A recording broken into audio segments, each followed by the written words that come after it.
ये जो अभी हाल फिलहाल के दिनों में जो बकरीद गुजरा है, उसी बकरीद के दूसरे दिन की बात है। एक लड़की मुंबई से, महाराष्ट्र से चलकर यूपी के बिजनौर जिले में आती है और नारायणपुर गांव में उसको जाना। वो आती है, मोहल्ले वालों से पूछती है कि फैसल का घर कौन सा है। तो मोहल्ले वाले, कोई नेक इंसान होता है, वो सीधा जाकर बता देता है कि देखिए यही है फैसल का घर। अब वो बोलते हैं ठीक है आप भैया जाइए, अब मैं चली जाऊंगी। वो दरवाजा खटखटाती है। खटखटाने के बाद अंदर से एक लेडीज निकलती है। लेडीज निकलती है तो उसके बाद वो पूछते कि कौन है। तो वो बोलती है मैं मुंबई से आई हूँ और मुझे फैसल से मिलना है। तो फैसल से मिलना है। और वो ये बात सुनती है कि मुंबई से आई हुई है, कि क्या बात है, मुंबई से चलकर आई है। तो उसको अंदर बुला लिया जाता है मुंबई के नाम पे।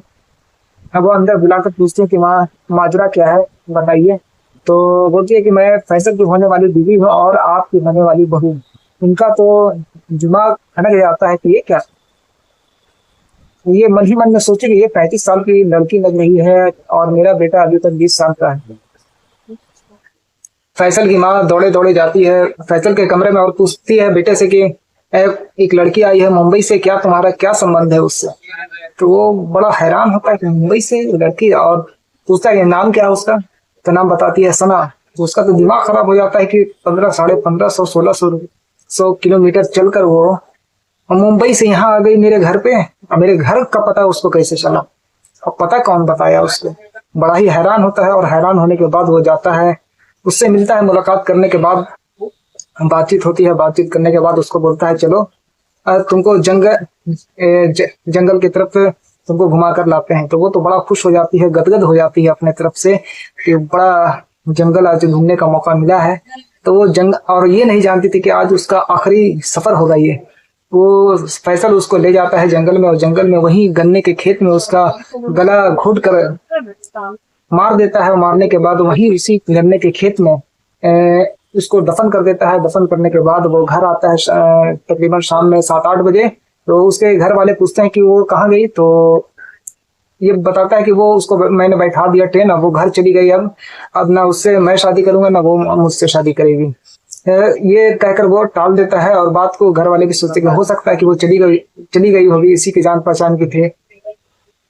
चलिए कहानी को बिना देरी किए कहानी को शुरू करते हैं। और कहानी शुरू करने से पहले आप लोगों से हमेशा की तरह कहूंगा, लाइक शेयर एंड सब्सक्राइब जरूर कर दीजिएगा। आपके सब्सक्राइब से हमारा हौसला 7वें आसमान तक बढ़ जाता है। एक सना नाम की लड़की हॉस्पिटल में नर्स का काम करती है। वो जल्दी जल्दी काम अपने खत्म करके वो जल्दी जल्दी रास्ते में भागी चली आती है और चिकन की दुकान पे जाती है। चिकन की दुकान पे जाती है तो वो घबराहट में होती है और जल्दी जल्दी में होती है। तो दुकानदार पूछता है कि मैडम क्या हुआ, आप इतने जल्दी में क्यों हैं, घबराहट आपके अंदर दिख रहा है। तो बोलता नहीं, आज मेरे बेटे ने सुबह से फरमाइश कर दिया है कि मुझे बिरयानी खाना है और लेट हो चुका है, और अगर बिरयानी अभी नहीं मिलेगा तो वो बहुत ही परेशान होगा, जिद करेगा, रोना शुरू कर देगा। और हो सकता है कि अगर बनाने में देरी हुआ तो रूस कर वो सो ना जाए। इसलिए मैं जल्दी जल्दी में हूँ और घबराहट में हूँ, तो कहीं नाराज ना हो जाए। तो वो दुकानदार बोलता है कि आप ऐसा एक काम कीजिए, अगर आप अपना नंबर दे दीजिए और मेरा नंबर ले लीजिए, अगर आपको कभी भी जरूरत हो तो हम आपके घर पे चिकन पहुंचा देंगे। तो वो बोलते कि बहुत अच्छा बात है, तब ले लीजिए मेरा नंबर, आप अपना नंबर दे दीजिए। तो दुकानदार वही काम करता है। और जब भी उसको जरूरत पड़ती है सना को चिकन का, तब वो फोन करती है उसके पास, फैसल के पास, उस दुकानदार के पास जिसका नाम होता है फैसल। फैसल से हमेशा चिकन वो लेती थी और वो घर जाकर हमेशा पहुंचा दिया करता था। और कभी कभी तो ऐसा होता था कि और भी किसी काम में अगर जरूरत पड़ता तो वो दुकानदार को पहले मैं पूछती कि ये काम है मेरा, क्या आप कर सकते हैं। तो उस फैसल नाम का लड़का अच्छे तरीके से वो काम को कर दिया करता था और अच्छा ही बड़ा ईमानदारी से वो काम को किया करता था। वो जो भी बोलती थी वो कभी ना नहीं बोलता था। और उसी दौरान धीरे धीरे दोनों में आपस में मोहब्बत बढ़ती जा रही थी। पर सना का एक पति था, सना का एक छोटा सा बच्चा भी था, जो कि सना बहुत ही परेशान थी उस पति से और हमेशा उसके साथ लड़ाई झगड़ा होता रहता था, जिसकी वजह से फैसल से नजदीकी उसकी बढ़ रही थी। धीरे धीरे बढ़ते बढ़ते वह इतना संबंध बढ़ गया कि अवैध, दोनों के बीच में अवैध संबंध हो गया। दोनों, आप समझ सकते हैं कि मैं क्या कहना चाहता हूँ। वो दोनों में अवैध संबंध बनाना शुरू कर दिया और हमेशा वो लोग ऐसे ही किया करते थे, जिसकी वजह से अब दोनों में बातचीत हो गई कि अब हम दोनों शादी कर लेंगे और मैं अपने पति को छोड़ दूंगी। तो फैसल भी बोलता है ठीक है, पर ये फैसल के मन में कीना था। फैसल नहीं चाहता था कि मैं इससे शादी करूं, वो सिर्फ बहलाने फुसलाने के लिए उसके साथ हाँ में हाँ मिलाता रहता था। और उसी दौरान उसका चिकन का दुकान दूर पड़ता था, जिसकी वजह से वो एक सैलून का दुकान खोलता है उसके घर के आसपास में, जो कि हमेशा वो जब चाहे तब चला जाता था और अवैध संबंध बनाता था और वहां से निकल जाता था। और दोनों में मोहब्बत धीरे धीरे बढ़ रही थी। और एक दिन का वाकया होता है कि सारा क्लियर करवा लेती है वो अपने पति से, कि तलाक वगैरह सब ले लेती है और कोर्ट में जाकर तलाकनामा पेश करती है और दोनों का तलाक हो जाता है। तलाक होने के बाद अब ये दोनों एक और आसानी से मिलजुल रहे थे और दोनों में मोहब्बत बढ़ रही थी। और इसी दौरान बीच में बकरीद का दिन आता है। बकरीद के दिन जैसे ही आता है तो फैसल 2-3 दिन पहले वहां से टिकट कटवा चुका था अपने गांव जाने के लिए। यूपी के बिजनौर जिला और गांव का नाम नारायणपुर। वो वहां से बकरीद में घर आता है। घर आने के बाद अब इधर सना को मन नहीं लगता है और ये बिना बताए और ये सब बात सुनने के बाद माँ बहुत ही गुस्सा होती है और जाती है सीधा फैसल के कमरे में। और फैसल के कमरे में पूछती कि एक लड़की मुंबई से आई है 1550 किलोमीटर चलकर, क्या तुम्हारा संबंध है उससे? तो सना नाम की लड़की है। तो वो सोचता कि सना नाम की लड़की 1550 किलोमीटर चलकर वो कैसे आ गई यहाँ मेरे गाँव पे? ये तो ताज्जुब की बात है। तो लड़का बोलता कुछ नहीं माँ, कुछ ऐसा बात नहीं है, वो दोस्त है सिर्फ, उससे कुछ मेरा रिश्ता नहीं है। और तो बोलता कि नहीं, वो लड़की तो बोल रही थी तो मैं उसकी होने वाली बीवी हूँ। तो बोलता ऐसा कुछ नहीं है, चलिए मैं बात करता हूँ। लड़का जाता है, बातचीत करता है। बातचीत करने के बाद उसे बोलता है कि चलो मैं तुम्हें जंगल घुमा कर लाता हूँ। जंगल घुमाने के नाम पे सना गदगद हो जाती है, बड़ा ही खुश होती है कि मुझे जंगल घूमने का मौका मिल रहा है गाँव में। वो जंगल के नाम पे खुशी जाती है, पर ये नहीं जान रही थी कि आज इसका जंगल घूमने का आखिरी सफर होगा। वो मुंबई से जो चलकर जिसके लिए आई है, आज उसका कत्ल होने वाला है इसी के जरिए। अब वो लड़का लेकर जाता है और गन्ने के खेत में जंगल वगैरह तो घुमा देता है। घुमाने के बाद जंगल के गन्ने के खेत में किसी बहाने से दे जाता है और उसी जगह उसका ओढ़नी से गर्दन को घोट कर मौत के मुंह में धकेल देता है। इसकी हत्या कर देता है। करने के बाद उसी गन्ने के खेत में उसको दफना देता है। दफनाने के बाद 7-8 बज जाता है। वो अपना घर पर पहुंचता है 8 बजे तक। तो घर वाले पूछते हैं कि वो सना कहाँ गई, खाना खाने का टाइम हो गया है। उससे भी बोलता है नहीं माँ, मैंने उसको ट्रेन बैठा दिया, अब वो मंदिर चली गई है, ना हम उससे शादी करेंगे ना वो हमसे शादी करेगी, आपस में हम लोगों में सुलह हो गया है। तो माँ, घर वाले सोचते कि हो सकता है कि ऐसा वो उसको बैठा दिया हो ट्रेन पर। माँ ये नहीं जान रही थी कि बेटा मेरा कत्ल कर दिया है। पर वो माँ, घर वाले सोचते हैं कि बैठा दिया हो ट्रेन। घर वाले दुकान से खाना वगैरह खा लेते हैं। खाना खाने के बाद लड़का बकरीद के बाद कुछ दिनों के बाद वो मुंबई जाता है। मुंबई में जिस तरह से पहले वो काम करता था उसी तरह से आज भी वो काम पे लग जाता है। सैलून में नाई का काम करता था, सैलून में वही काम करना शुरू करता है। एक दिन सना की बहन आती है उसके पास और पूछती है क्या सना से मुलाकात हुआ है, सना कहाँ गई है जो अभी तक उससे बातचीत नहीं हो रहा है, ना ही उसका फोन लग रहा है।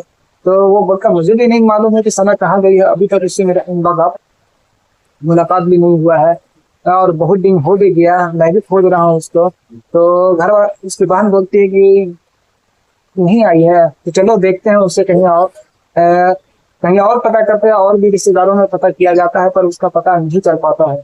तो घर वाले अब सोचते कि अब ये सब पुलिस कंप्लेन करना चाहिए। तो घर वाले पुलिस कंप्लेन करने के लिए जाते हैं, जिसमें फैसल भी साथ में जाता है पुलिस कंप्लेन करने के लिए। तो शुरू में तो पुलिस वाले सोचते हैं कि हो सकता है कि वो किसी और के साथ भाग गई होगी या किसी के साथ चक्कर चल रहा होगा तो वो चली गई होगी।